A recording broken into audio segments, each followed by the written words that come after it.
Guys, tonton videonya sampai habis ya, jangan di skip agar kalian tidak salah paham. Assalamualaikum warahmatullahi wabarakatuh.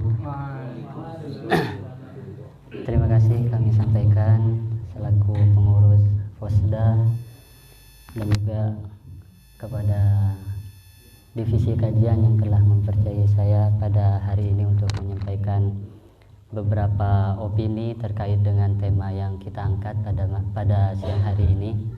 Juga terima kasih kepada anggota Fosda yang sudah berkenan hadir. Semoga hari ini kita tidak akan pulang ke rumah masing-masing, melainkan membawa tambahan ilmu sebagai wawasan kita. Baik, tadi sudah diulas sedikit panjang lebar terkait menyikapi berita hoax, berita yang tidak benar atau masih belum diketahui kebenarannya oleh saudara Khairul Anam melalui perspektif Al-Quran maupun hadisnya. Kali ini saya akan menyampaikan beberapa hal. Yang pertama, bahwa kita sadar sekarang kita ada di era 4.0, di era milenial, di era di mana informasi sudah berkembang begitu pesat dan cepat. Baik, saya memang tidak mengambil atau menukil pembahasan yang akan saya sampaikan di dalam kitab-kitab yang ada, karena memang saya kurang basic di sana, atau mungkin mondok saya kurang lama. Cuman saya ingin sedikit menyesuaikan dengan keadaan. Artinya apa? Materi yang saya dapat pada siang hari ini saya dapat dari beberapa dai yang telah menyebarkan dakwahnya di media sosial seperti YouTube salah satunya, dan insya Allah beliau adalah orang-orang yang kompeten, orang-orang yang bisa dipercayai. Salah satunya seperti Ustadz Abdul Somad dan juga Buya Yahya.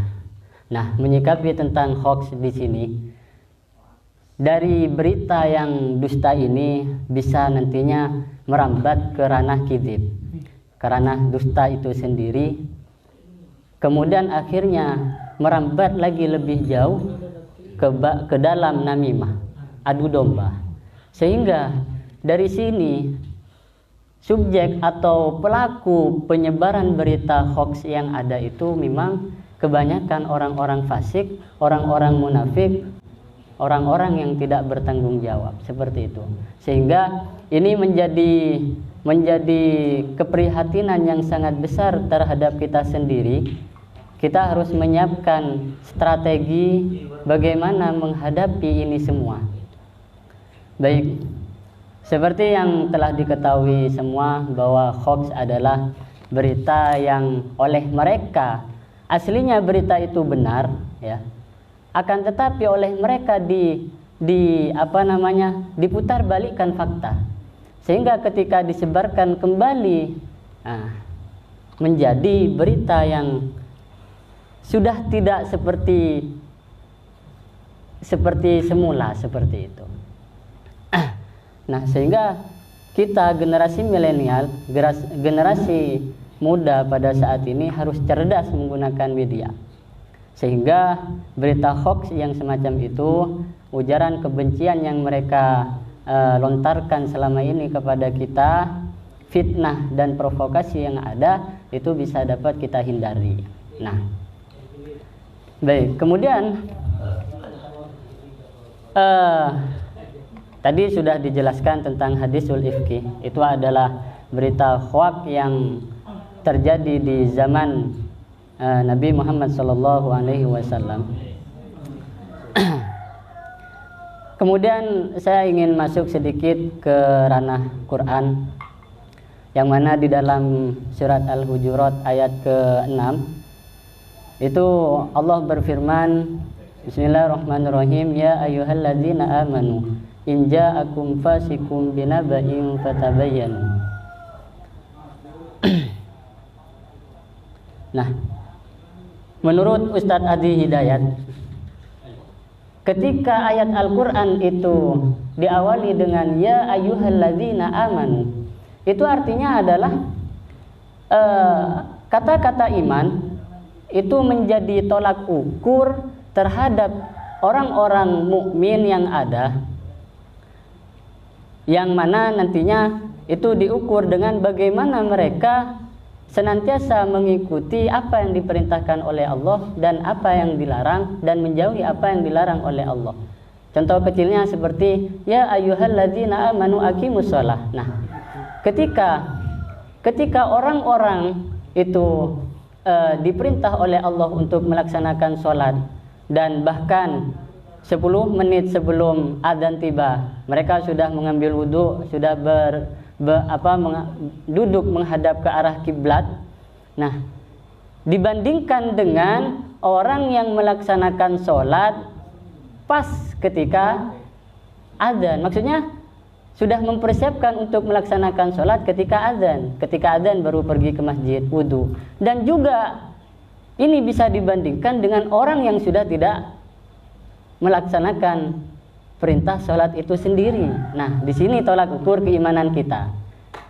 Artinya keimanan orang yang bangun lebih awal untuk mempersiapkan dirinya melaksanakan sholat, berarti keimanan yang ada dari dalam diri orang tersebut itu tinggi, lebih tinggi daripada keimanan yang ada di dalam diri seseorang yang mempersiapkan dirinya untuk melaksanakan sholat, mereka wudhu ketika mereka mendengarkan adzan. Dan itu juga lebih tinggi daripada keimanan seseorang yang tidak melaksanakan sholat itu sendiri. Seperti itu. Sehingga ini kalau kita kaitkan dengan sikap kita menyikapi berita hoax yang ada, ini juga menjadi tolak ukur keimanan kita. Bagaimana keimanan kita itu bisa diukur dari sana. Berita kita dapat, kemudian bagaimana kita menanggapinya. Apakah kita akan langsung tanggap dengan melalui prosedur-prosedur seperti klarifikasi tabayyun, kemudian validasi data, kevalidan data yang ada dan lain semacamnya, dibanding dengan seseorang yang hanya menerima berita dan menelannya begitu saja, menelan mentah-mentah. Dan ironinya adalah ketika orang yang semacam ini itu langsung menyebarkan berita yang belum diketahui kebenarannya. Nah, ini yang bahaya. Sehingga dapat ditarik kesimpulan, ditarik pemahaman bahwa kalau dalam ranah keimanannya bisa diartikan orang yang pertama tadi itu keimanannya lebih tebal daripada orang yang kedua, yang hanya mengambil berita dengan pengetahuan yang memang dia tidak memilikinya, tapi dengan angkuh, dengan percaya dirinya dia menyebarkannya lagi, yang mana berita tersebut bisa saja berpotensi hoax, seperti itu. Nah, kemudian menurut Gus Bahauddin, beliau menuturkan bahwasanya membagi tentang bagaimana tanggapan kita terhadap berita hoax. Jadi menurut beliau, ada kalanya berita yang sudah sampai kepada kita itu harus ditanggapi. Harus ditanggapi. Lebih-lebih ketika berita itu menyangkut agama. Ditanggapi bagaimana? Ya, dengan seperti sebelumnya saya akan menyampaikan ya. Kita kembali ke belakang lagi. Ada teori 5W1H, di mana 5W1H ini adalah teori bahasa Inggris ya. Tapi oleh orang-orang modern itu dijadikan sebagai konsep untuk membuka kenyataan atau fakta daripada berita-berita terkait. 5W1H. Yang pertama adalah what atau apa. Kemudian ya what. Yang kedua who, siapa. what, apa yang diberitakan, isi beritanya itu apa. Seperti kemarin contohnya kita mendapatkan berita tentang pernyataan MUI terkait tentang corona yang ada, ya kan? Kemudian yang pada akhirnya ternyata berita itu hoax dan sudah menyebar kemana-mana. Kenapa? Ya karena tadi orang-orang yang tidak mengetahui itu tidak memilih diam, sehingga berita itu tersebar. Yang pada akhirnya ternyata fakta mengatakan berita itu hoax dan mengatasnamakan MUI. Siapa pelakunya? Ya orang-orang fasik, orang-orang munafik itu orang-orang yang memang hendak mengadu domba kita sesama muslim, sehingga nanti terjadilah perpecahan sesama muslim, terjadilah peperangan sesama muslim. Apa yang dimuat di berita itu. Kemudian who, ini cara kita untuk mengklarifikasi ya, untuk mentabayun siapa memang sebenarnya yang menyampaikan berita itu. Baik, kita masuk ke ranah media sosial, YouTube misal. Oke, kita lihat channelnya, channel Al-Bahjah salah satunya. Kita tahulah pastinya channel itu adalah channel di bawah naungan Buya Yahya, yang mana pengisi konten-konten yang di dalam memang adalah beliau. Yang kita tahu semua beliau adalah orang yang kredibel, orang-orang yang konsisten dalam menegakkan agama. Nah, seperti itu. Siapa?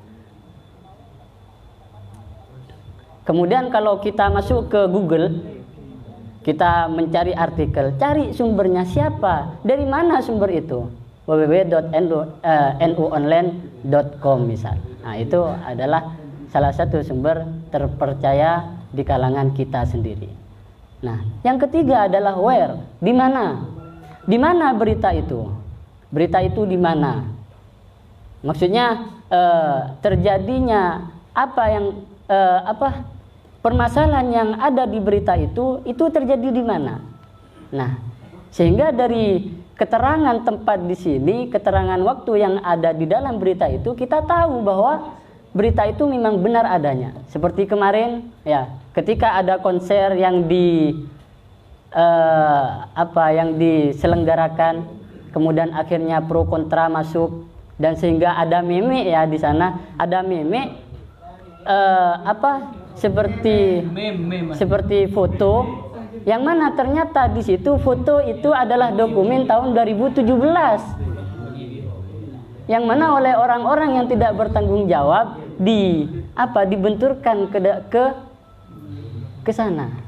Seperti itu kan? Kenapa? Karena mereka tidak mengklarifikasi, tidak teliti menyerap berita yang ada. Where, di mana? Kemudian when, kapan? Nah, waktu, masalah waktu, kapan? Berita itu kapan? Why? Kenapa permasalahan yang ada di berita itu ada? Ya, seperti itu. Dan yang terakhir adalah how, bagaimana sebenarnya berita yang ada. Kalau memang MUI yang menyatakan pernyataan yang kemarin itu, seandainya kita orang-orang yang bisa masuk ke dalam bisa masuk dan bertemu dengan pihak-pihak MUI pusat yang ada, kita bisa tanyakan ini. Bisa tanyakan 5W1H, sehingga nantinya jawaban yang kita peroleh dari mereka itu insya Allah bisa dipercaya, sehingga akhirnya fakta yang ada bisa terbongkar. Itu yang pertama yang ditafsir dibagi oleh Gus Baha adalah berita yang perlu ditanggapi seperti tadi. Yang kedua di sini adalah berita yang tidak usah ditanggapi. Kenapa kok tidak usah ditanggapi? Maksudnya tidak usah ditanggapi ini kita langsung terima saja.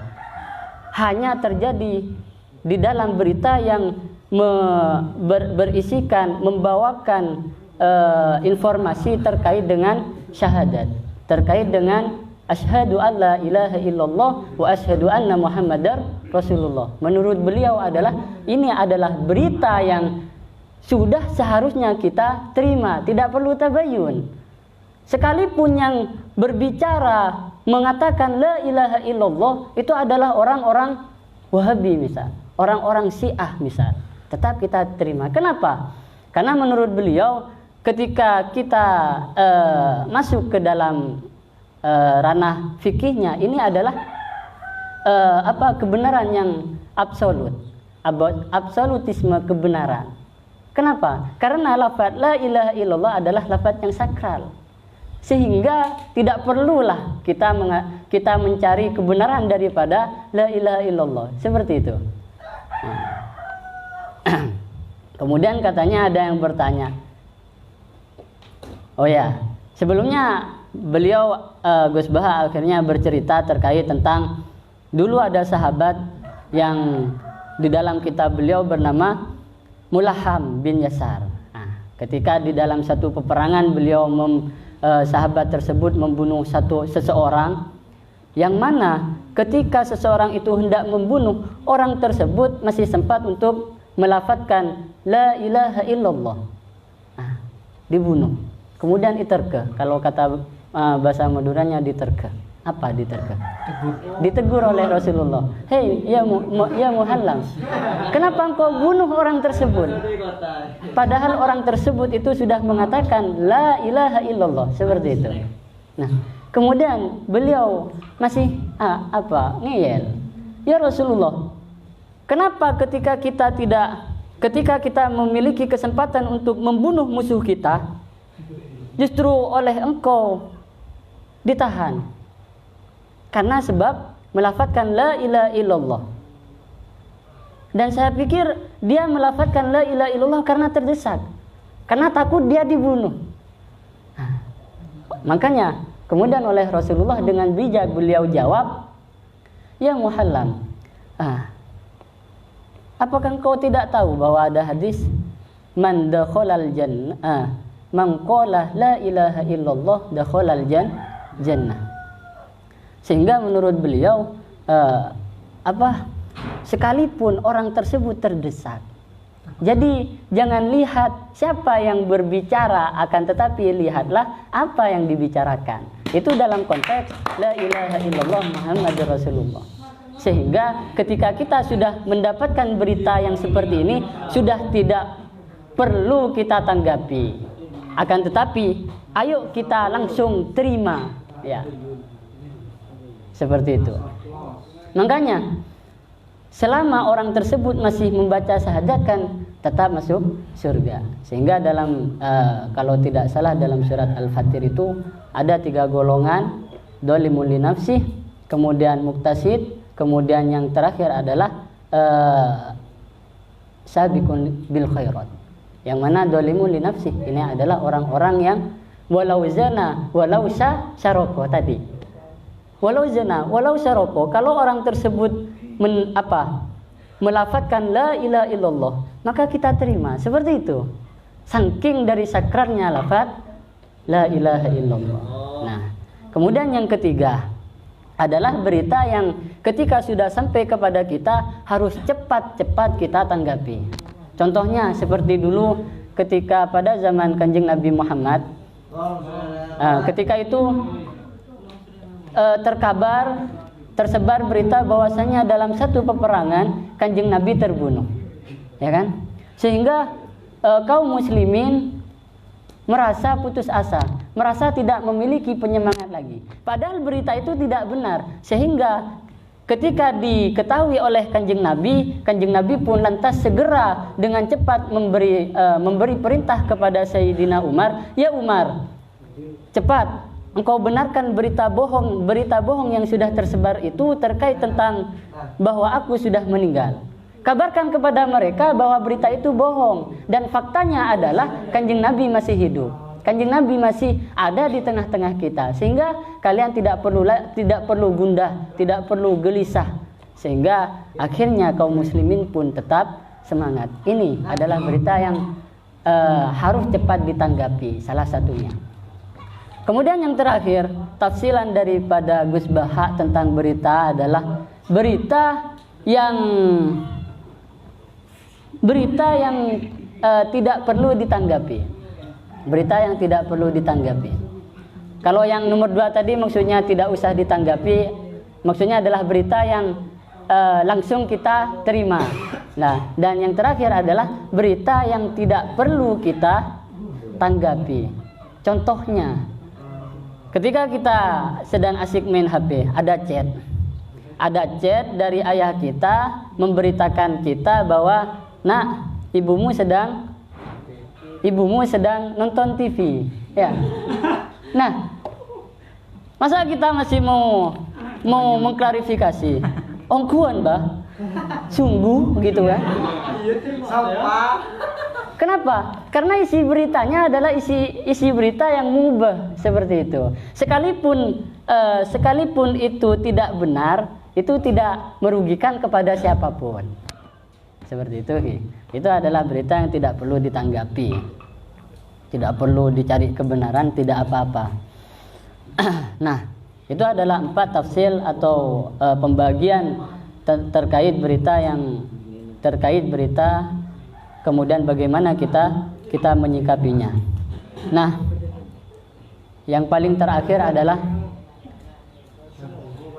saya menukil dauh daripada Al-Imam Al-Hujjah Imam Ghazali. Beliau pernah dauh demikian, "Lau sakata man lam ya'lam laqallal ikhtilaf." Peristiwa sosial, ya. Peristiwa sosial, berita-berita yang ada itu tidak akan, lebih-lebih berita hoax itu tidak akan cepat tersebar apabila orang-orang yang, ya, tidak mungkin akan serumit ini permasalahannya, maksudnya apabila orang yang tidak pada bidangnya, man lam ya'lam, orang yang tidak kebenaran daripada berita itu memilih diam. Nah, memilih diam. Maka peristiwa sosial semacam ini itu tidak akan serumit ini. Nah, itu sedikit beberapa hal yang bisa saya sampaikan terkait tentang menyikapi berita atau media yang ada pada saat ini. Kurang lebihnya mohon maaf. Terima kasih. Assalamualaikum warahmatullahi wabarakatuh.